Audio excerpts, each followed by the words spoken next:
Hey, what's up? It's Ben Greenfield. I believe that in the past you've heard me talking about bloating and gas and constipation and all the annoying issues that a lot of people, especially people who are like me, who are foodies, have to deal with. Well, I have the ultimate elixir for you, the ultimate remedy for sopping up bloating and gas, something you can pop right before a meal and it literally gets rid of all of it. I'm interviewing the doc who invented this stuff on today's show, and we take a deep dive into all things gut and even talk about how to retrain your bacteria, even if you don't feel like buying a supplement, yet another supplement. You're going to learn a ton in today's show. And I do recommend that you take advantage of the fact that they're going to offer you a money-back guarantee on trying this stuff at the end of the show. So stay tuned. It's a real doozy when it comes to gut health. You're going to learn a lot of things in the show. Before we jump in, this podcast is actually brought to you by Daily Harvest. So this is pretty cool. I have a few cups of this stuff up in my freezer right now. They take frozen organic fruits and vegetables and even savory items like broccoli and cauliflower and lentils. They put them all in these cups, and you can make delicious plant-based foods and meals out of those foods that are ready in as little as 30 seconds. You toss them in the blender, you toss them in the cast iron skillet and saute them up. You just add water or a little bit of olive oil or your favorite milk, like a nut milk or a hemp milk or whatever you want to these things, and boom, you're good to go. You can make smoothies. You can make iced drinks. They have like a little iced latte. They have I dropped a little bit of their matcha lemongrass pods into my smoothie this morning. Very cool company. If you go to their website, your mouth is going to water at what you can order. And it's like you're getting those $20 overpriced smoothies from the juice bar for a fraction of the price. They have smoothies. They have savory harvest bowls. They have soups. They have functional lattes. They even have overnight oats. There's a big thing these days, overnight oats. So go to daily-harvest.com and you enter promo code BEN to get 3 cups for free in your first box from Daily Harvest. So very simple, daily-harvest.com. My kids like these too because they can just grab a cup out of the freezer, dump it in the blender, like if they're on a rush to get to school, blend it all up, and then when mom's driving them up to the bus stop, they just punish this stuff with a spoon. It's very good.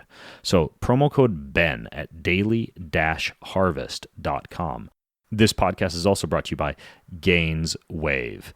And even if you don't have erectile dysfunction, this treatment is fantastic for taking you from good to great in the sexual department. They use pulsating sound waves to increase blood flow to your nether regions, whether you're a guy or a girl, and it allows for things like firmer, more resilient erections, longer and more powerful orgasms, and even increased libido, along with, of course, enhanced sexual performance in all departments. So what the sound waves do is they encourage the growth of new blood vessels, and that increases the delivery of oxygen and nutrients to your crotch. The female version is called the Femi Wave, F-E-M-I Wave, and you can go to femiwave.com/Ben to check that out. And then they've got this one called the Gains Wave, and that's what I do. And you can go to gainswave.com/Ben to check that one out. As a matter of fact, my wife and I are going down to Florida next week, and we're gonna tag team this treatment and get it done as a couple. So gainswave.com/Ben get you 30% off. You don't need to go to Florida. They have clinics all over the U.S. So check it out. Enjoy the results. You're welcome. He's an expert in human performance and nutrition. Voted America's top personal trainer and one of the globe's most influential people in health and fitness. His show provides you with everything you need to optimize physical and mental performance. He is Ben Greenfield. Power, speed, mobility, balance. Whatever it is for you, that's the natural movement. Get out there.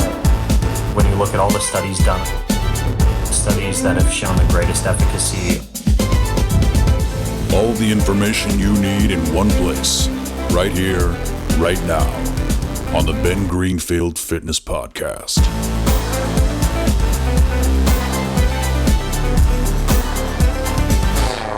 Hey folks, what's up? It's Ben Greenfield, and for millions of people, including yours truly, that have had to deal with bloating and abdominal discomfort, often accompanied by embarrassing bathroom decommissioning issues like diarrhea or constipation, life gets pretty miserable. And there is a lot of new research that I've taken note of that shows that a big part of this is due to what is called methane-producing bacteria. Methane-producing bacteria. And the idea is that if you don't treat it, these bacteria feed off the foods that you eat and they make gas. And the gas then makes you feel bloated and uncomfortable and creates a lot of these issues that frankly have been a bane in my side, and that I'm glad I discovered a bit of an answer to. Specifically after talking with my guest on today's show. He is actually a gastroenterologist, which means he knows his way around the gastrointestinal tract, as the name would imply. His name is Dr. Ken Brown. He's been practicing this stuff for over 15 years, focusing on inflammatory bowel disease, which is also known as IBD, and irritable bowel syndrome, IBS. And he's been working on these solutions using natural herbs to try and fix bloating and gas. Now, I've been using a lot of the techniques that he's taught me in my own nutrition program, and they've worked. I literally do what he says prior to consuming a meal, such as a carbohydrate-laden meal or a meal with fructose in it or a meal with, say, like onions and garlic in it, these so-called FODMAPs that can produce gas and bloating, and it's no longer an issue. So I wanted to get this cat on the show because he's pretty smart. Like I mentioned, he knows his way around your gut, and talk about what we can do to get rid of gas and bloating and complete bathroom embarrassment. So, Dr. Brown, welcome to the show, man. Ben, thank you so much for having me on. It is truly my honor to be on your show and discuss destructions of bathrooms. I like that. I like how you led with Yes, destructions of bathrooms. Not destructions, just slight decommissioning or being in there a really long time, having people knock on the door. This is sitting on the toilet. My whole day involves discussing bathroom habits with my patients, so I'm really comfortable talking about this stuff. Is this one of those deals where you had gut issues in the first place and got interested in this, like in medical school, or you just have some other reason you're infatuated with the GI tract? Well, so one of the reasons why I went into this particular specialty is because when you go to medical school, you start out and you kind of have to make these broad stroke decisions early on, like your second and third year. Am I going to be a surgeon or am I going to be an internist? I was going to be a surgeon, and I realized that lifestyle didn't suit me, and gastroenterology is really the only specialty where it's, mouth to anus. The gut affects health in every other way. And then like 2 days a week, I get to play video games and remove polyps from people and save their lives. So it fits me like a glove. What do you mean you get to play video games? Well, people come in and they get procedures done, endoscopies and colonoscopies. And we have the ability that you can come in and I can remove a polyp that was going to turn into cancer. And it's just a camera that I put in somebody, and I have my team. I've got, we're looking at the TV. We remove these polyps, and it's a win-win for everybody. It's the only specialty where you actually do procedures, and then you also have some big intellectual stimulation. So I call it playing a video game because it's just it's fun for me to get in there and save lives by removing polyps. I feel like I'm a polyp hunter when I'm out there. So. I actually got a colonoscopy once. I don't know if I told you this. No, huh? Yeah, my cousin, well, two of my cousins had some really serious issues with their colons. And then I had a family member on my mom's side die of colon cancer. And so I would basically, lay awake at night wondering if there was anything going wrong with my colon, right? And so I wanted that peace of mind just in case, because there were so many family issues going on. So I went in and I got a colonoscopy, and it was actually worth it for me because it's kind of a minimally invasive procedure. I mean, it's you have some anesthesia involved, but it's not like you're on a huge antibiotic regimen afterwards, and you're not getting anything really cut out. And B, the peace of mind just from knowing that I was, I think the way the doctor described it was squeaky clean in there as far as polyps are concerned. Just knowing that I'm okay gave me a great deal of peace of mind. But at the same time, one of the reasons that I got the colonoscopy was, I have had bloating and gas and GI issues, and I was kind of wondering if it was due to, inflammation or the potential presence of polyps in the colon. And while that isn't the case, I definitely came across some other reasons, particularly these methane-producing bacteria that were causing gas and bloating and constipation in me. So where I wanted to start with was, if you could, can you explain exactly how these gas-producing bacteria produce methane, like how this all happens in the first place and how they get there in the first place? Sure. So what we're kind of describing here is, this when people feel real bloated. I do want to clarify that bloating, the way that I define bloating with my patients, is when you have like trapped gas. This isn't a situation where you're burping a little bit or you're passing a little more gas, or even some people feel like bloating is water retention. This is when you eat, and especially starchy type foods, and then you blow up like you're 3-4 months pregnant, is the way that all my patients actually describe it. What's happening now is there's this huge paradigm shift that we have seen when we labeled everybody as having irritable bowel syndrome, and we said it was all in their head. Now we realize that it's not in their head, it's probably in their small intestine. What can happen to somebody is that they can go through a very stressful period, take antibiotics, or even have a very poor diet. And then what'll happen is it kind of shocks the area, and then bacteria can start to grow. And I left one important cause out, which is infection, because if you ever have an infection, that's probably the most pertinent cause, and it'll shock it. So if you can think of it, normally it's a very crystal clear stream, and then now all of a sudden we've dammed up both ends and allowed bacteria to start growing. So we've turned it into a bit of a sewer pipe. Then whenever you eat, the bacteria can start to break it down before you can. And I know that you have talked about SIBO before, but that is the definition of what SIBO is, small intestinal bacterial overgrowth. Yeah, and that makes sense, like the part about infection, right? Because you'd kill off good bacteria and allow for the overgrowth of bad bacteria. And the same, of course, would make sense for antibiotics, that you'd kill off the good bacteria and allow for overgrowth of bad bacteria. But the part you said about stress, I'm familiar with stress as being a cause of, for example, ulcers, but I hadn't heard it before used in the context of bacteria. How would stress cause this issue? Stress causes it because we change the motility of the intestines. When you're in this high cortisol state, that fight or flight, your intestines are going to slow down a little bit, and that can really alter a lot of different things. So when people go through a very stressful environment, it's like insult to injury. Many times I'll see a patient that'll unfortunately have a death of a loved one or go through a bad divorce, and then they're really messed up in their GI tract from then on. I know that you have had extensive experience doing endurance training with triathlons and such.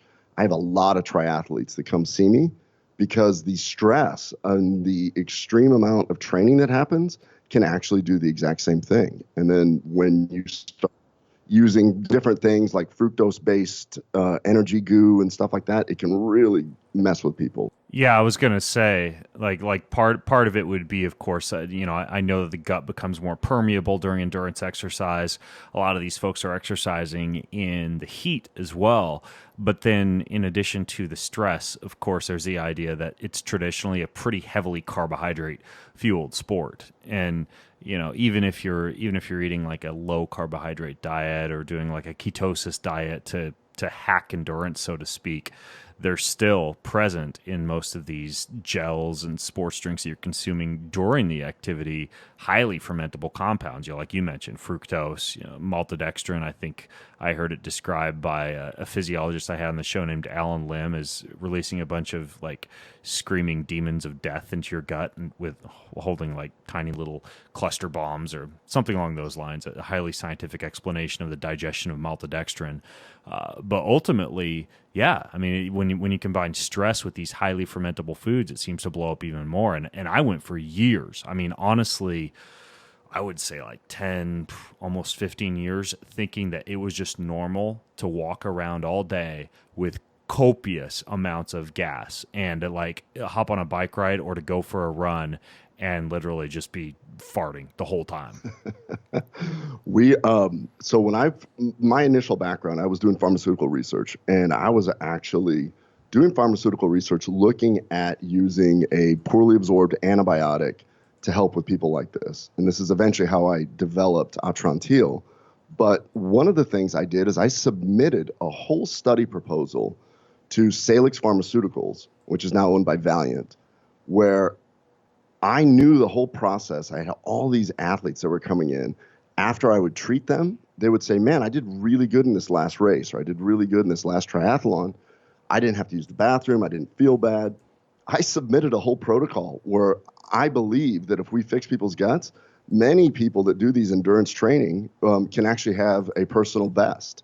And they felt it wasn't a big enough market and rejected my study proposal. But I still have it. And once we get a little time, I would love to sit there and try and find all these athletes that have a known, let's say, average for a time to finish in a certain race, treat a handful of them, and then do placebo on the other, and just see if the objective times change.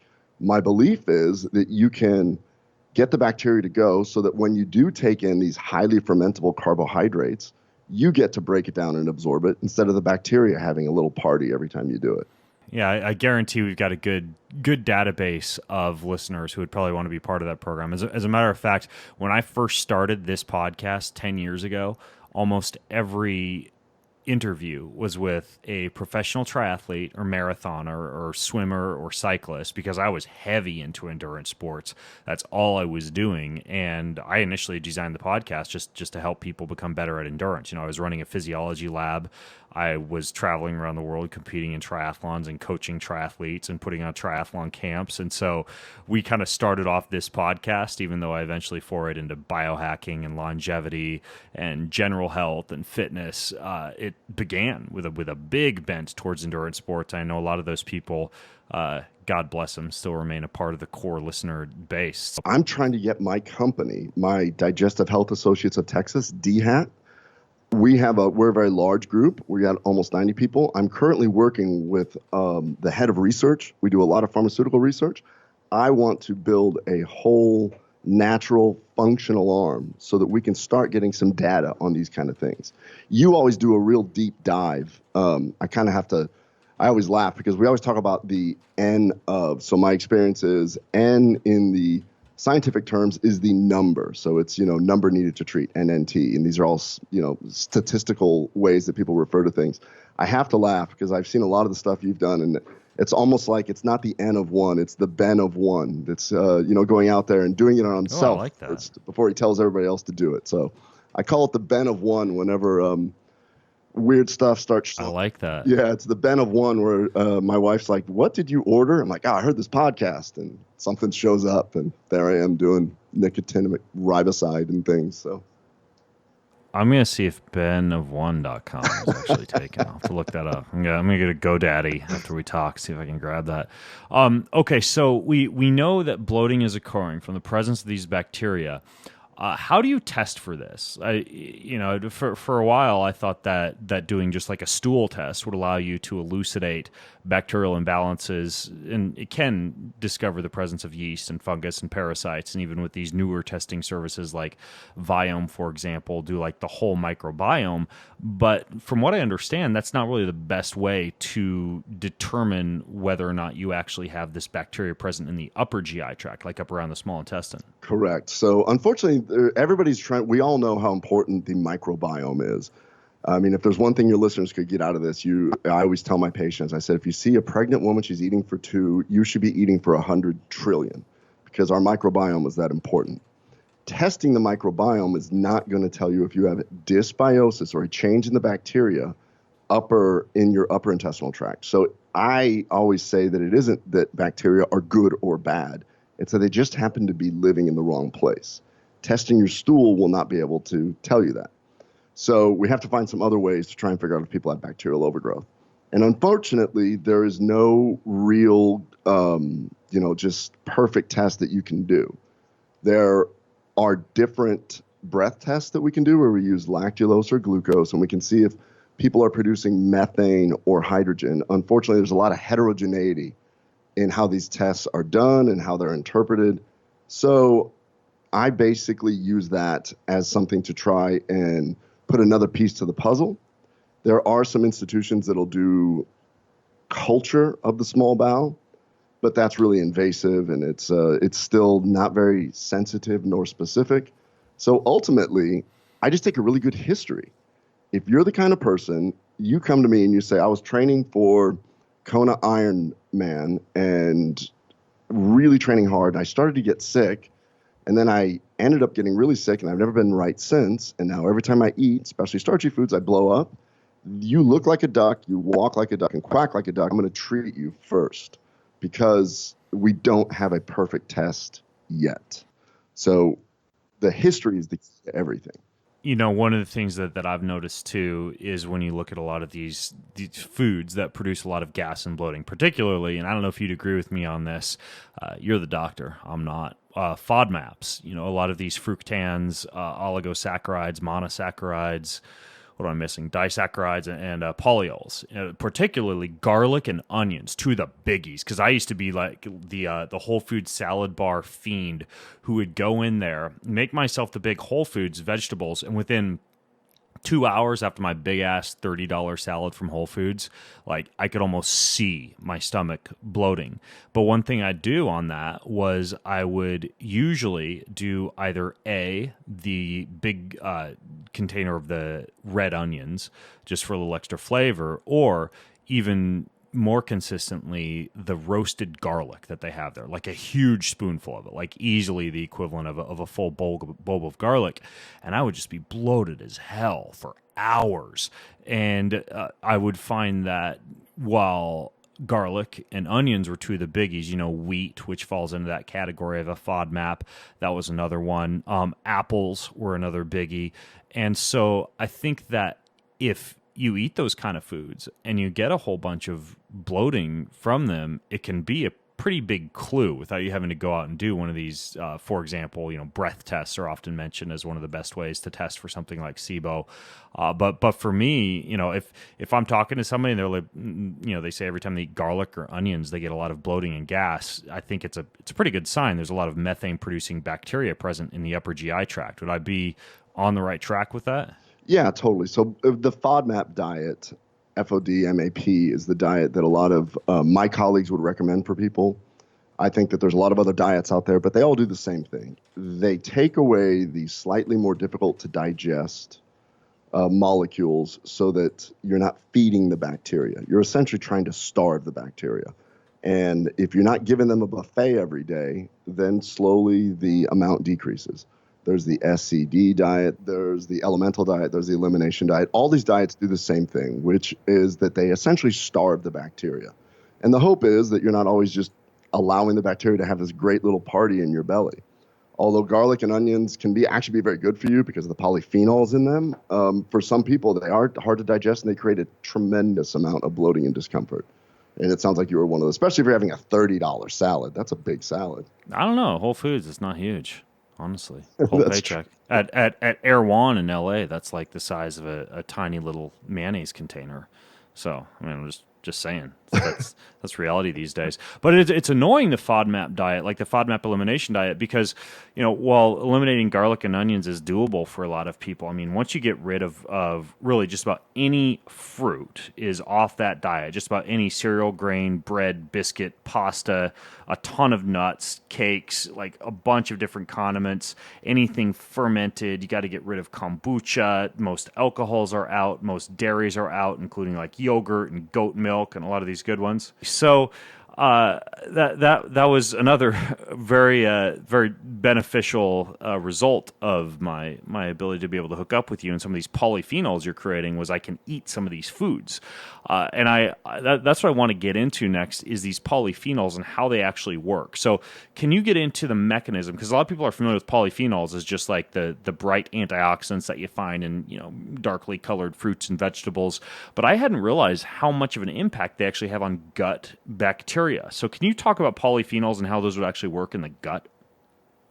Sure. So if we think about polyphenols, these are phytochemicals, or these are molecules that are found in plants. Just like you said, it's these molecules that are on the skin of vegetables and fruits, and they give them these deep, rich colors. There's actually, they're everywhere.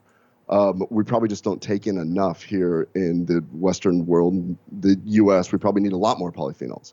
What's really cool is the science of polyphenols is taking off, and there's tons of great bench research that's actually going on. Broadly, they're broken down into kind of four broad categories. The one that most people talk about are flavonoids, And that's the largest subset. Now, this whole class of molecules are really potent antioxidants, anti-inflammatory, anti-aging molecules. This is what makes the Mediterranean diet anti-inflammatory and anti-aging. So when you produce these oxidative stress or these reactive oxygen species, these cause damage to lipids, to proteins. It's this oxidative stress that's been linked to all these pathologies. But when you have reactive oxygen species, you actually decrease your nitric oxide also. And so you don't have as much blood flow to the area, so you allow this whole process to keep going.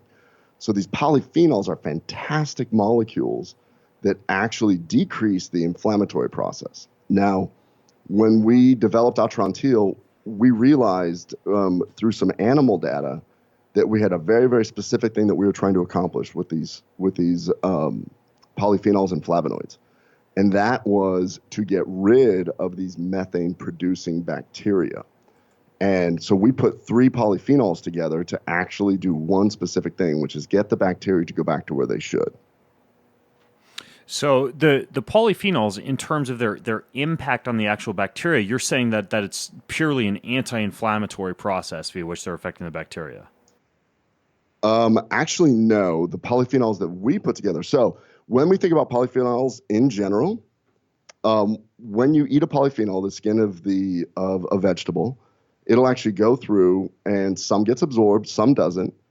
A lot of it will go to the colon, where your colonic bacteria will break it down into beneficial molecules for you. There's a new term on a study that's just about ready to be published. I don't think it's out there quite yet, but I saw that it was accepted for manuscript, where they looked at postbiotics. So we've discussed probiotics, which is where you take in live bacteria and hope that they help out. Then you take in prebiotics, which is essentially undigestible fiber that feeds your bacteria. This research team has now shown that we can start looking at the postbiotics.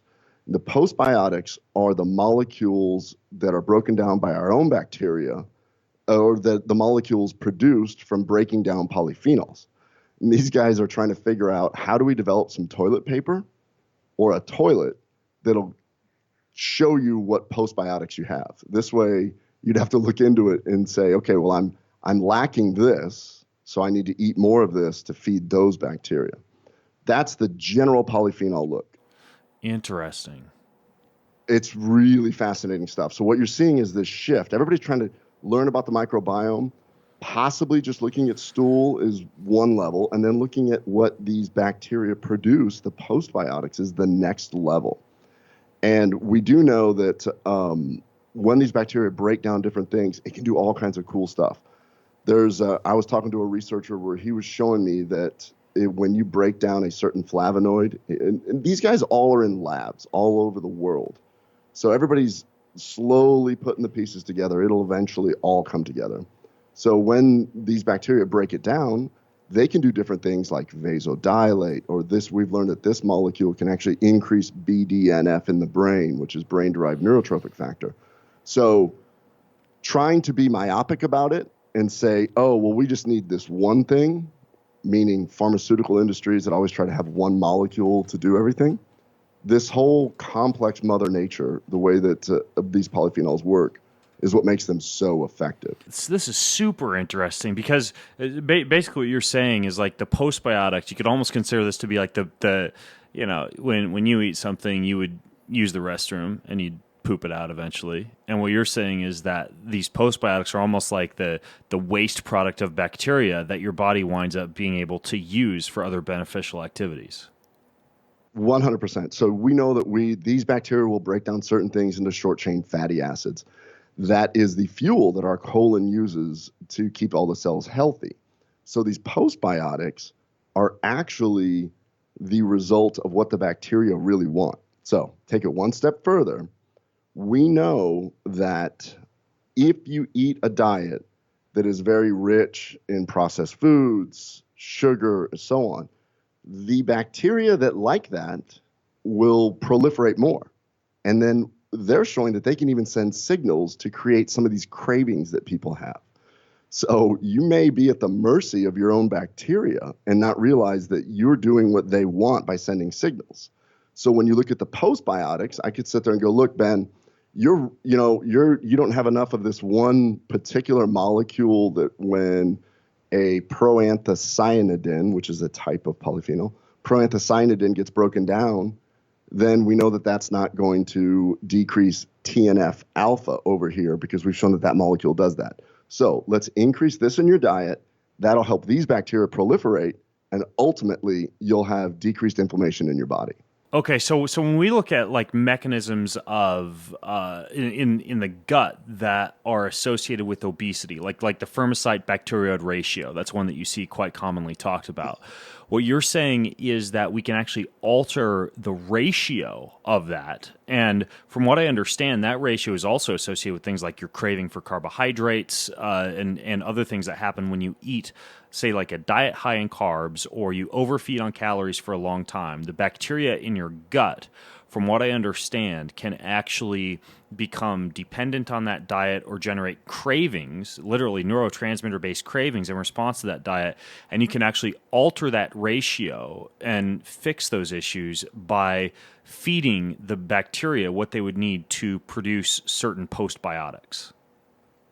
Correct. And they've actually looked at some twin studies on this. So they've looked at twins where they said, okay, well, are you strictly a product of your genetic background, or can we look at this? And they're looking at stool studies in twins and doing different things and realizing that one twin that has a healthier lifestyle versus the other one, when they look at the postbiotics produced or the molecules that are being produced, they're showing that 60% is not in the genes at all. It's what you're doing to manipulate your own bacteria. And everybody keeps trying to take probiotics to throw at it, which, I'm here nor there on probiotics. I just know that the data isn't real good on it. But I do know that the data is really good when we look at countries that they eat a high polyphenol content. The problem is, so we got our NSF certification, which is certified for sport. It's kind of a big deal. I'm extremely proud of that. And we're going to be a sponsor at the CPSDA, which is the Collegiate and Professional Sports Dietitian Association. It's a huge honor. I'm submitting myself to hopefully I can give a lecture and kind of talk about some of these things. But when we were there, I had somebody from our team was actually listening to one of the lectures, and it was fascinating to see these dietitians talk about polyphenols. There's a PhD named Dr. Joanne Botel that you're going to see a lot of the publications that she's been involved with, but she's the one that went into detail about how these polyphenols work to help athletes. What it does is it helps with recovery. She had some great data showing that if you take somewhere around 550 milligrams of anthocyanidins and proanthocyanidins, which are the really big complex polyphenols, they can do all different kinds of stuff, including increasing your VO2 max, decreasing your CK production after exercise, increasing ATP so that you recover quicker. So now we're seeing all these professional associations looking at polyphenols to try and help the athletic performance.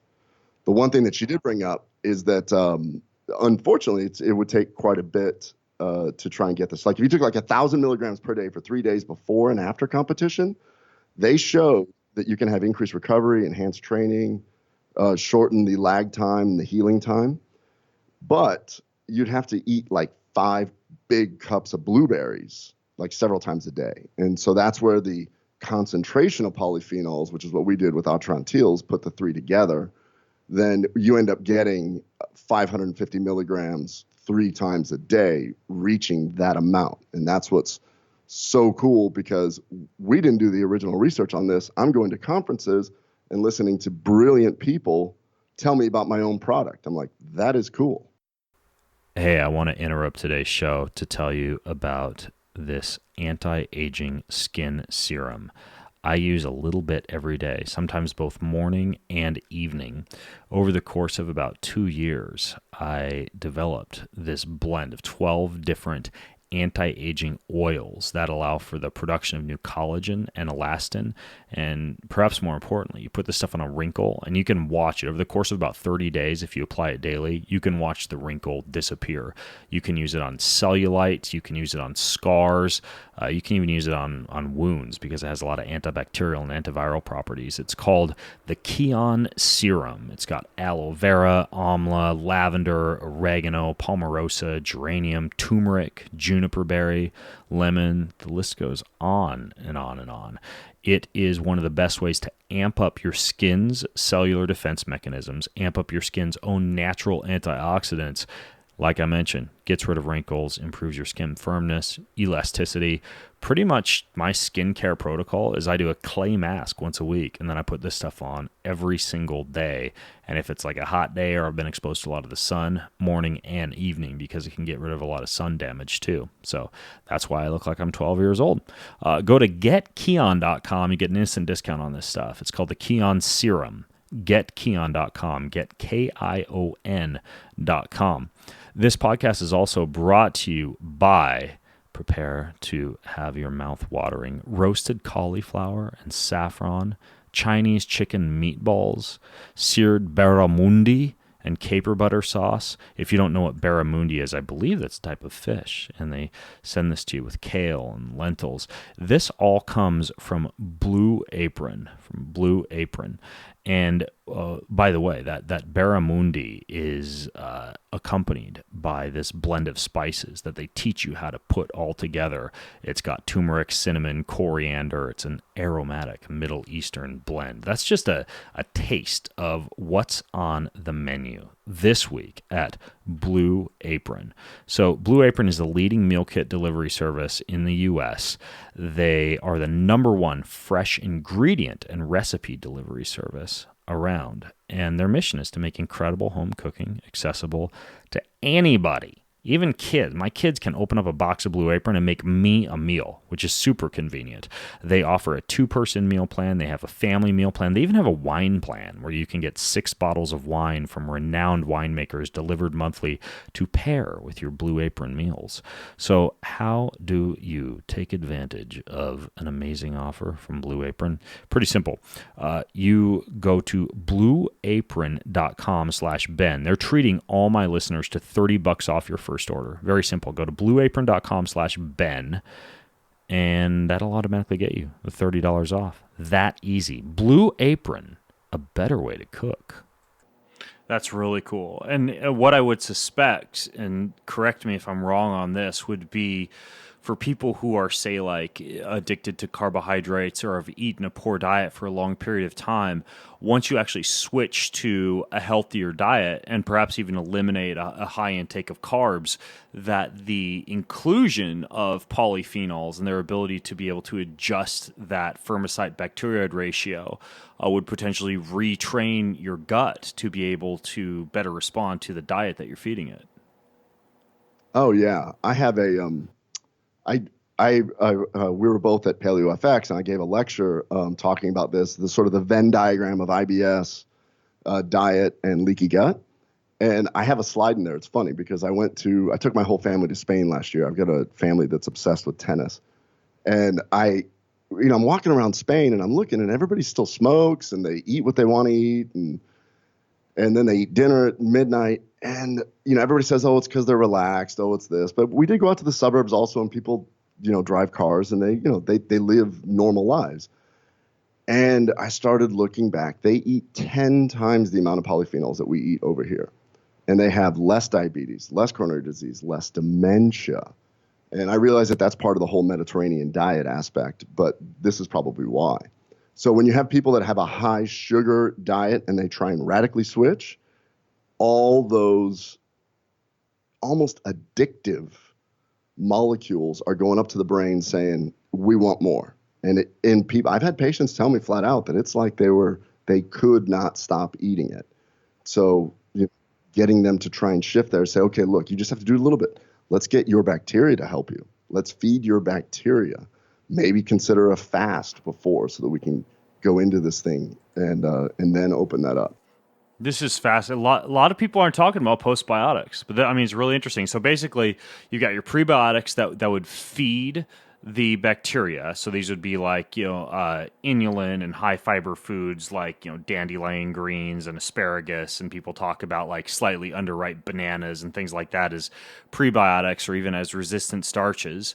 And then you have your probiotics. So you're eating like whatever, yogurt and kefir and cultured vegetables like sauerkraut or kimchi.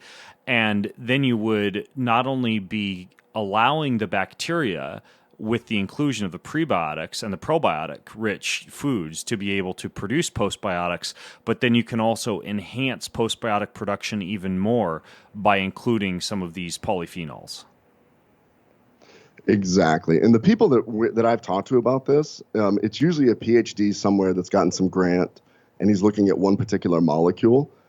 I will sit there with some of these PhDs. We're working with some guys in South America right now, and they will have a gas chromatograph, which is what you, like in organic chemistry, you run it through a machine and it has different spikes, and then that's like a fingerprint for the molecule, and then you can build the molecule from that. They will show the complexity of what your bacteria can do, and they do this in animal models, and it is so fascinating, so overwhelming, and so complex that there's no way that you could sit there and be like, oh, I'm going to manipulate this one thing to produce this one molecule. That's kind of what I got at when Mother Nature's there. So for instance, the polyphenol that we're using, which is a proanthocyanidin called Quebracho, that is a massive macromolecule that happens to be stable in acid and base.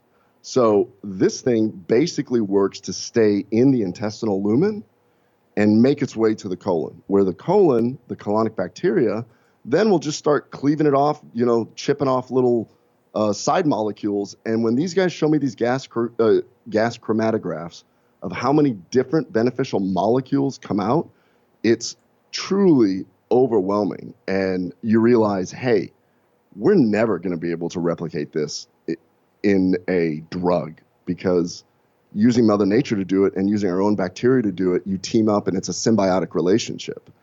And that's the really coolest thing. And this is one of the reasons why we were able to get a patent on Atrantil, because this novel concept that nobody had ever used Quebracho. And the reason why it was so effective is that it's the acid and base environment that it's actually stable and it doesn't get absorbed.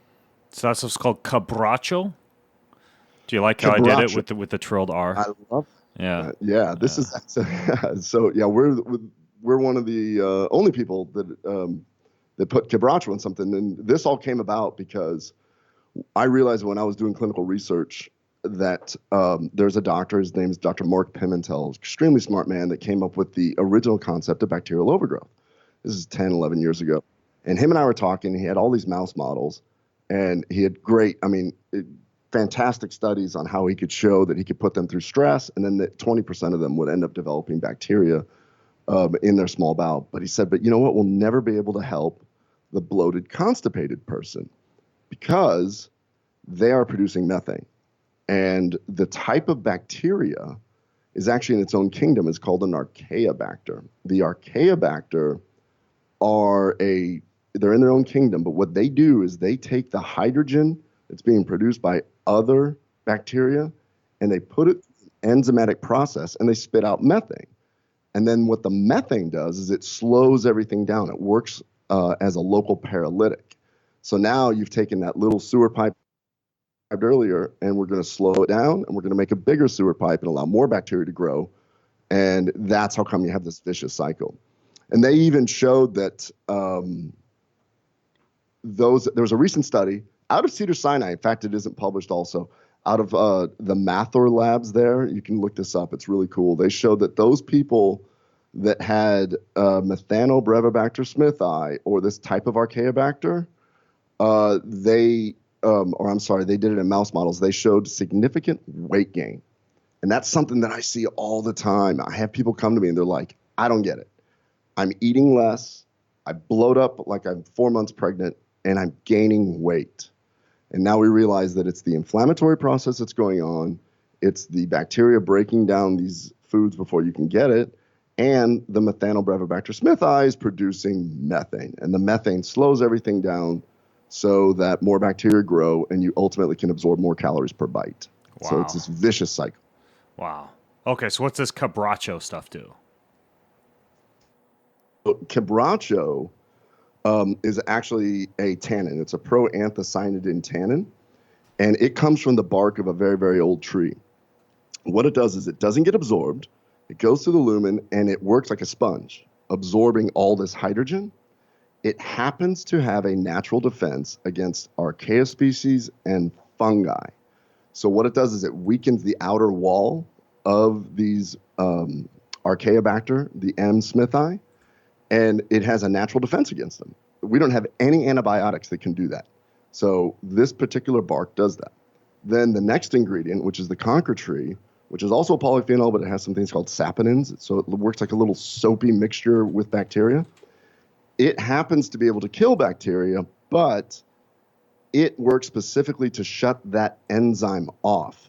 And it's the MCR reductase enzyme that produces the methane. So basically, the Quebracho absorbs the gas, weakens this Archaeobacter, 1-2 punch, the conker tree comes in and shuts off the enzyme. That's how it works. Wow. Okay. So the Quebracho, that's the tree, and that one is that a polyphenol, the Quebracho?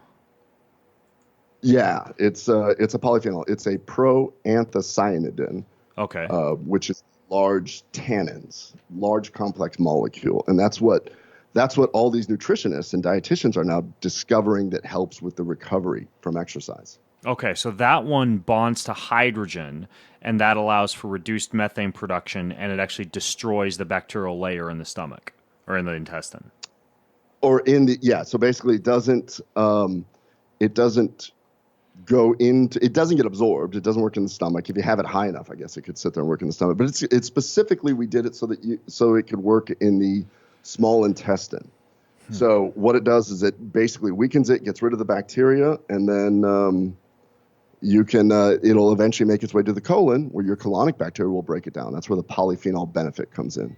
Interesting. So you're kind of getting two things. You're getting the breakdown in the colon, and then you're also getting the activity in the intestine. Correct. So when we initially did our studies, we've got 2 published studies, one in 2015, one in 2016, and we consistently showed that 4 out of 5 people are going to get better. And we did that with just the SIBO population. What we didn't anticipate is that all these people that we treated kept coming back saying, I'd like some more. I'm like, are you still bloated? They're like, no, I'm not bloated, but I just feel better on it. And we hadn't even really gotten into the overall health benefits of polyphenols yet, because I was focusing on the one aspect. And now I realize why so many people just want to continue to take it, because they end up feeling overall significantly better. My theory is because now we're starting to cultivate bacteria that can do good things with it. So it's like I said, it's a moving target. There's a lot going on right now. Okay, fascinating. But that one is basically soaking up hydrogen gas, and that's the fuel that the bacteria would need for methane. And then it would also attack the cell wall of the Archaeobacteria you were talking about. Correct. Okay. Absolutely. And this next one that you mentioned, you said it was the horse chestnut? Yeah, so horse chestnut is another polyphenol. It works because it does have some flavonoids, but it's also got these things called saponins in it. Now, these saponins work to get rid of bacteria by forming almost like a scrubbing, cleansing type sort of mixture with these bacteria in the lumen of the small bowel. But like I mentioned, what's super cool is that we found in these animal studies. Now, this is all based off of significant animal studies where states like Nebraska and Iowa were trying to mandate in cattle to decrease methane production because of the whole greenhouse effect and everything. They were trying to realize that cattle, ruminants, have a lot of these type of bacteria, and when they eat, they produce a lot of methane and they belch it up. So one of the theories was, if we have all these cattle, we can decrease the methane production. That's where we ended up figuring all this out, was actually through these animal models. And so what they figured out was this horse chestnut, a molecule in it is super cool because it was found that it can actually block this thing called this methyl coenzyme reductase, or the MCR enzyme. This is the enzyme that the Archaeobacter used to make the methane. So here I was looking at all this great animal data going, wow, somebody did all the heavy lifting for me. This is beautiful. And that's how we ended up putting these 3 things together. Okay, so the horse chestnut then is not killing the bacteria, it's reducing the actual methane production? It has some antimicrobial activity, but we have it there to actually block the methane production. Okay. So each one of the ingredients is specific there. We also threw a little bit of peppermint in there, which is I'm using peppermint leaf. You'll find that many other supplements will use peppermint oil, but I wanted the leaf because the leaf keeps the polyphenol intact. What that does is that has menthol in it, and it can actually inhibit the calcium channels, and it slows contraction. So it buys me a little time for the other two ingredients to work better. And it helps get rid of some histamine, acetylcholine, and a lot of other cool things. But the main reason why we put that there is so that it slows down the area so that the other two ingredients can do their thing a little bit longer. So you want the leaf, not the oil. I wanted the leaf. Everyone goes for the oil because they're going for the antispasmodic effect in the stomach. I needed to get to the small bowel where all the action is happening. Okay. And if you look at polyphenol content, peppermint is one of the it's really high. It's crazy. Like, we shouldn't really be just extracting the oil. Let's use the whole plant. Oh yeah, I love peppermint. Wild mint grows all over on my land out here, but we also grow peppermint in the garden, and I put it in almost everything. I put it in salads. I'm obviously, when I'm using a Trantil, I'm getting it in that too because I use this compound that we're talking about. But I love just the pure taste of a fresh peppermint leaf. I mean, it's an amazing little herb. Yeah, the actual leaf is really good for you. Okay, so you put peppermint in this stuff. You put cabracho in it. You put horse chestnut in it. All of those would all those be considered postbiotics, in addition to being polyphenols? Well, I would consider them prebiotics that the bacteria will turn into postbiotics. Okay. Because the postbiotic is the breakdown of these molecules. Okay, got it. And then when you put all these three together, do you combine it with anything else? I mean, are there other? It's in a capsule that you're placing this stuff, but what else is in the capsule aside from cabracho, horse chestnut, and peppermint? Actually, those are the only three ingredients. Whenever you in the supplement industry, we use gelatin vegetarian capsules so that it's gelatin, but it's vegetarian, so there's no animal products in there. This is gluten-free. We're NSF certified, as I mentioned, so everything that's on our label is in these capsules. And just a couple other small things to make sure that the dosing is right. But other than that, those are the three ingredients. Everything else is just a small excipient to make sure that the milligrams are exactly the same. Have you actually, I mean, you talk about each of these individual ingredients being studied, but have you actually looked at clinical research in terms of what happens when you combine these three together? Well, the only studies that have ever been published happen to be studies that we have done. We're currently trying to do a very large multi-center study to put it, to just go head to head with large pharmaceutical industries, but it just requires so much money that, we're growing, and we were initially working with Texas Tech, and then we're looking at, we got our Canadian NPN, and some people from Canada have contacted us, and they would like to help with doing a study. And if I can get my gastroenterology company to open up this whole functional arm, yeah, we'll do this. We've got two studies that are published. One was a randomized. One was a study where we treated people that failed everything else. And both times we consistently showed that 4 out of 5 people would get better. But those are the, it's a little bit more than the Ben of one, but it's not a multinational study, which is ultimately what I would like to do. I certainly believe that I'm bridging the gap between natural treatments and traditional medicine. And one way to do that is to have robust studies where you can say, look, it's a randomized trial. It's non-biased. This is what it is. But it takes time and it takes money. Yeah, well, at least it's not going to make aliens pop out of people's chests based on the limited studies that you've done so far when you combine these three things together. But what about, do you need to combine with, a lot of people who have eaten a high Fodmap diet or a high carb diet or have taken antibiotics like you talked about earlier and had small intestine bacterial overgrowth or bacterial issues from that, or you talked about stress and infection. So a lot of these people have leaky gut who have had to deal with that, and a lot of times I'll recommend things like glutamine or colostrum or this lignite extract made by Dr. Zach Bush, who I interviewed a few episodes ago, as all ways that you could help to potentially heal the lining of a leaky gut. Are you recommending combining some of these polyphenols that specifically get rid of the methane-producing bacteria with some of those items, or have you found these particular things actually work by themselves to address leaky gut, or what kind of stacks or combinations have you found or noted to be effective with something like Atrantil?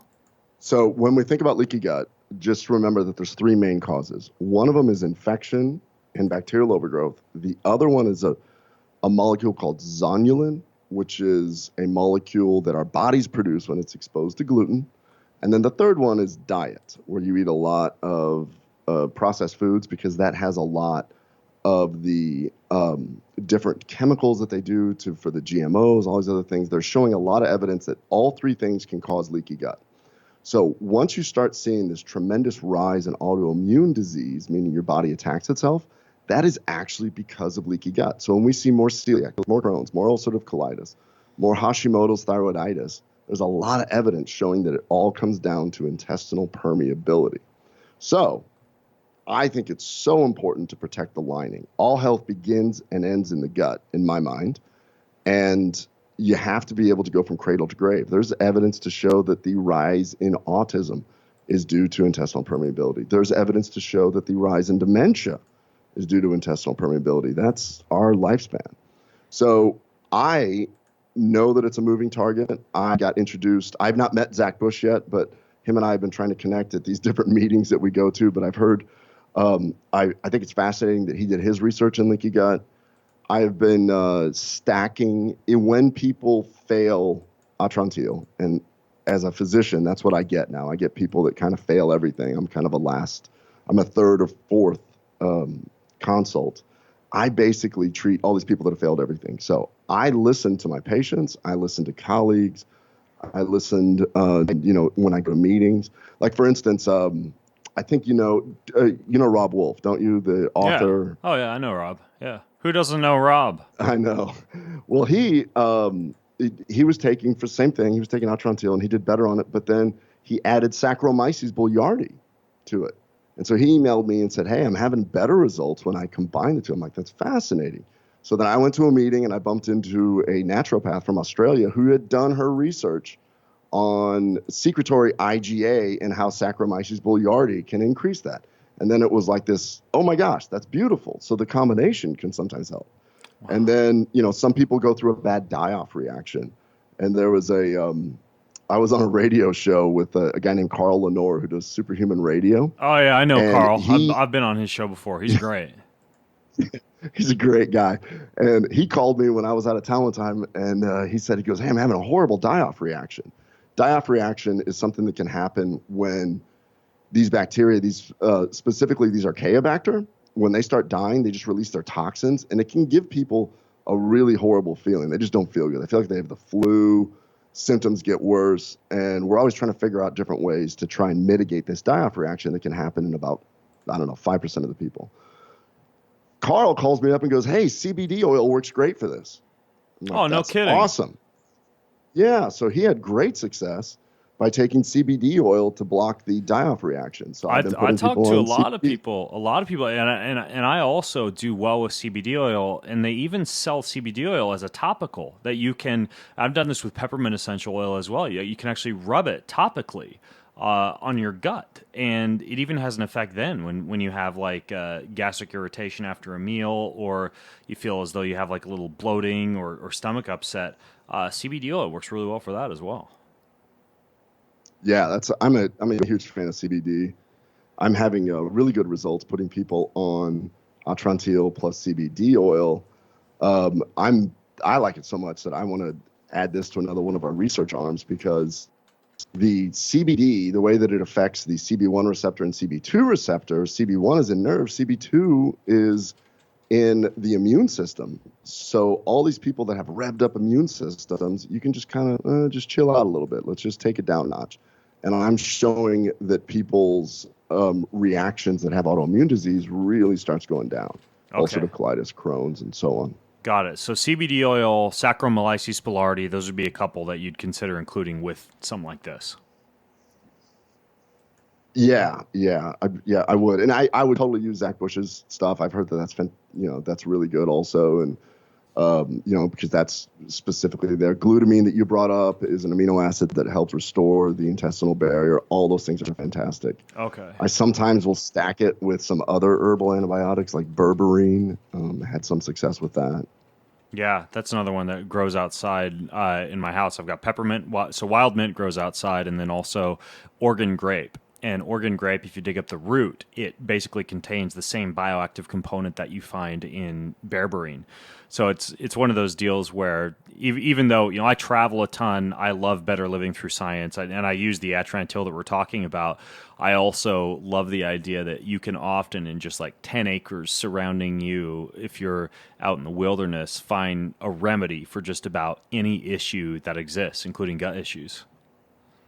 Isn't that so fascinating? There's, and I keep mentioning the same thing over and over, which I just don't think that the pharmaceutical industry will be able to keep up with Mother Nature. There's been a precedent that's been thrown down. There's a company called GW, which is a pharmaceutical industry, and they filed with the FDA to make their CBD isolate a drug. So it's the first company, it's a shot across the bow to say, we're going to make CBD a drug. Everybody got a little scared about that, and everybody's wondering what's going to happen. Mm-hmm. I love it because it'll bring up awareness, but it's very myopic in the sense that they're trying to isolate one molecule from traditional hemp-derived CBD oil. Will have lots of different polyphenols in it, flavonoids, terpenes, all these other great molecules that do a lot more for our body. So I guess I commend pharmaceutical industry from trying to produce a drug out of something that you really can't improve on by taking one molecule out. So let them continue to do that for awareness. We'll continue to do what you're saying. Go out and dig up the Oregon grape root, and there you have berberine. Yeah. The other thing is that Thorn, I don't know if you've heard about Thorn. They actually have a new hemp that's the seed and the stalks. They've taken the cannabis sativa, and then they blend that with a clove extract, with a black pepper extract. They put hops in there, which makes it more bioavailable, and then rosemary extract. And that's a new gel cap that Thorn does. And they're one of the few companies that I think can go to bat against some of these bigger pharmaceutical companies. But that's one that I've got in my refrigerator now as a gel cap. I was in the CBD business for a while. I had my own blend of CBD that I produced, blended with. Oh, you did? Yeah, it was ashwagandha, lemon balm, magnesium, and a really good water soluble CBD that had curcumin added to it to make it more bioavailable. But unfortunately, I mean, like the government and payment processors are so hard on CBD manufacturers in terms of limiting everything from payment processing capabilities to you having to switch URLs to I have my business Keon, which is a super duper clean that I wanted to keep separate from anything related to CBD, just because despite it being an amazing molecule, it's just something that makes regulators super duper nervous. But this Thorn stuff is actually really good. If you haven't tried that, what I'll do is, for everything that Dr. Brown and I are talking about, for those of you listening in, I'll put a link to it over at, here's a good URL for you, bengreenfieldfitness.com/gas. That's bengreenfieldfitness.com/gas to check that out. /gas. I like that. Yeah. I was actually contacted by Thorn also, and they threw in something else that's really cool. I think they put an omega-3 in there, which they've shown that the omega-3 can be symbiotic with the CBD. I'm actually so passionate about this. I have seen so many of my Crohn's patients and ulcerative colitis patients get better, and I've been able to keep them off some really toxic medications that I'm doing all those regulatory things that you're talking about that is super hard to do. And we're going to white label my own CBD, and it's going to be physician backed, going through all the proper channels, making sure that the interchange and all that works. It's costing a lot of money. It's taking a lot of time, but I'm that passionate about it that if you've got one of these autoimmune diseases, I really think that you can be helped with it. And clearly you've had the same success with that. And this is broad spectrum phytocannabinoid therapy. Yep. So that's unfortunate. you got out of it. Because, Yeah, have fun being in the CBD business, man. It's a beast, but I wish you the best. I wanted to ask you too about the use of this Atrantil. Do you recommend taking before pretty much any meal that you have during the day? Is it one of those deals where you would just take it before a carbohydrate-containing meal, or how would that work exactly? so when we look at the dosing of it, we've got a 90 count, and in all the studies that we did, if you are a chronic sufferer, so if you've had something where whenever you eat, you bloat up, we really suggest that you do this as a full course. So you take 2 capsules 3 times a day with food. It's really with or without food, but I just suggest taking it with food for a full 20 days minimum. Sometimes it takes longer. Sometimes it happens a whole lot quicker, but it's 2-3 times a day. And then on a regular basis, you can just take it as needed or on a daily for the polyphenol effect. So there's people like me where I'm gluten intolerant, and I always have it on me whenever I travel just so that I can take it if I'm going to eat a little gluten. If I'm out traveling at a meeting or something, it's hard to, avoid some of the foods which are going to affect me. I can take it and not have any issues with gluten. So there's the chronic group, there's the food sensitivity group, and then there's just take it on a daily basis for the polyphenol effect group. Okay, got it. So how many capsules? 2 capsules 3 times a day until you feel better. Then it's just 2 to 3 capsules every day. Okay, super simple.